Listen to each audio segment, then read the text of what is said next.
YouTube คุณรักแปดนะครับอยู่ด้านหน้าแม่กิมไลท์ไปซื้อผมสิทธิโชคเป็นจัชยะไปซื้อขนมหม้อแกงมาแล้วตอนนี้ก็จะมาหาซื้อปลาหมึกด้านในยังไม่ถูกใจที่จะมาซื้อด้านนอกมีอยู่3ร้านปลาหมึกทุบเป็นอย่างไหนเอ่ยแบบไหนคะที่เป็นตัวตัวเชิมหวานไหมคะนิ่ม3รสหวาน3รสนะคะเป็นอย่างไหนครับหวาน3รสหวานน้ำผึ้งแล้วก็เป็นหมึกฉาบถ้ามันไม่แบบเป็นธรรมดาแต่แบบ3รสมีไหมแบบ3รสแบบเค็มไม่เอาอันนี้มันเป็นอบกรอบแบบหั่นนะแต่อันเดี๋ยวก็หมึกธรรมดาที่เป็น3รสอ่ะ3รสจะต้องหมดก็คือที่ก็คือตัวนี้เดี๋ยวผมให้คุยกับพี่สาวแป๊บนึงแล้วกันนะก็ให้พี่สาวคุยกับคนขายกันว่าจะเอาอะไรกันแน่เจ๊ตรงนี้ชื่อร้านอะไรไม่มีชื่อร้านหรือมีร้านอั๋นอ๋อเจ๊มาช่วยขายแล้วครับเดี๋ยวเจ๊มันใช่ขาวไหมเขาบอกเดี๋ยวเปลี่ยนเป็นน้ำผึ้งแล้วอ๋อเปลี่ยนเหรอเปลี่ยนเป็นน้ำผึ้งแล้วหวานน้ำผึ้งเหรอคะจะเป็นน้ำเชื่อมจะมี2แบบแต่พี่ให้เขาชิมอ๋อวางก่อนได้เลยพี่เอาอะไรกันแน่เจ๊เอาอะไรอ๋อให้เขาวางข้างบนนี่มี2ตัวเอาแบบน้ำเชื่อมหรือจะเอา2แบบอย่างละหน่อย เดี๋ยวรอแป๊บหนึ่งจะซื้อสักกี่ร้อยซื้อสักกี่ร้อยอันนี้ครึ่งโล300ค่ะได้200เลยนะให้คนต้องเย็นน้ำเยอะเชื่อม200ไม่เอาน้ำเยอะเชื่อมมันเชื่อม2เชื่อมเดี๋ยวให้ดูไม่รู้โลอะไรเอา200ได้นะได้ค่ะเขาบอกได้200ได้แล้วแบบแห้งเอาเท่าไหร่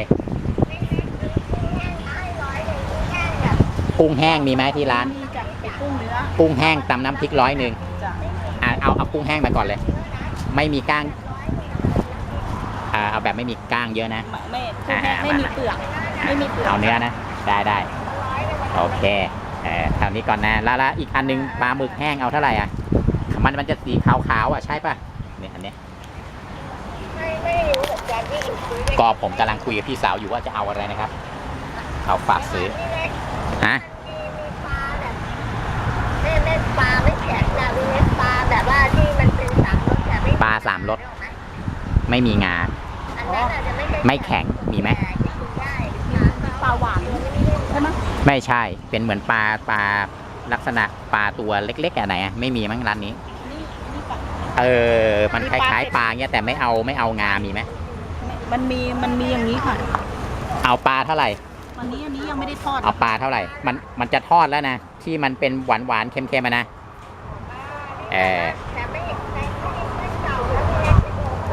ก็ไม่รู้ดิว่าเก่าปะ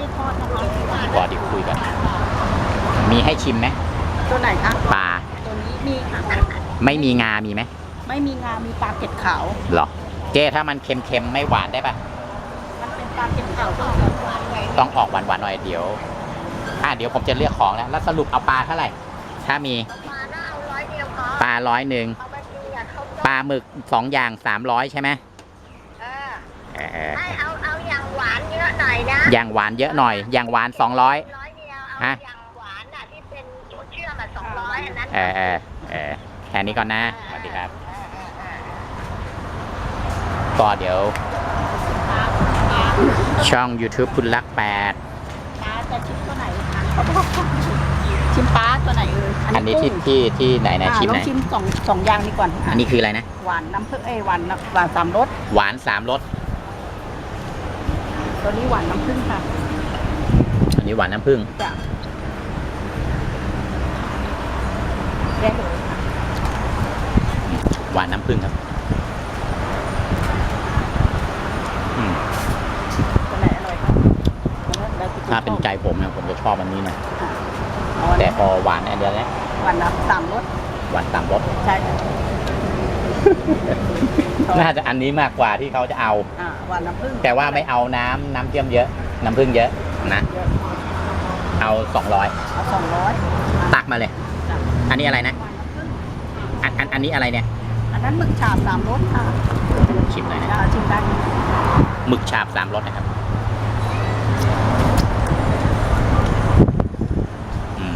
มันจะเหมือนเป็นตัว ไม่ถึงกับเค็มมาก เดี๋ยวสั่งของก่อนนะครับ แล้วเอาปลา ก็พี่สาวฝากซื้ออันนี้120เหลือ100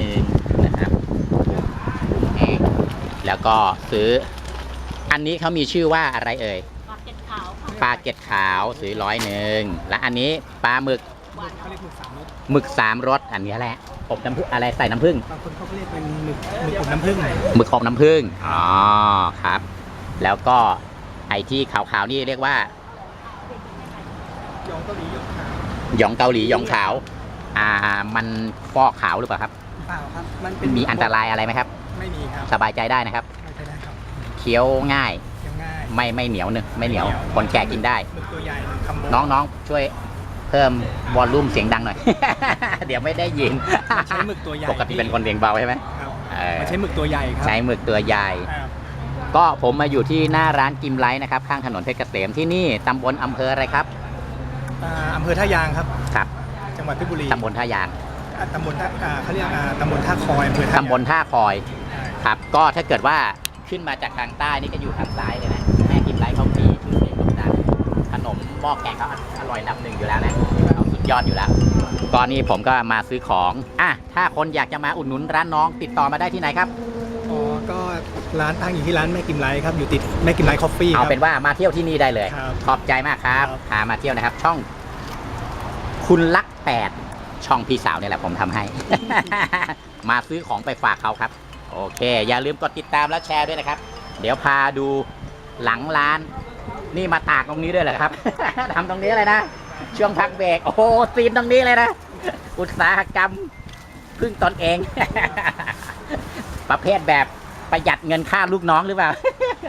ใช่เลยนะ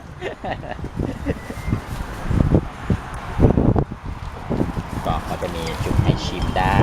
โดยมากของที่ร้านก็จะชิมได้ทุกชิ้นนะถ้าอยากจะชิมนะ ถ้าเป็น120ก็คิด100เดียว อ๋อ ถ้า120คิด100เดียว 80 เนี่ยนะ ร้านน้องคนเนี้ยนะ นอกนั้นก็จะเป็นทางนู้นเต็มไปหมดนะครับ มาเที่ยวช็อปเองแล้วกันนะครับ สวัสดีครับ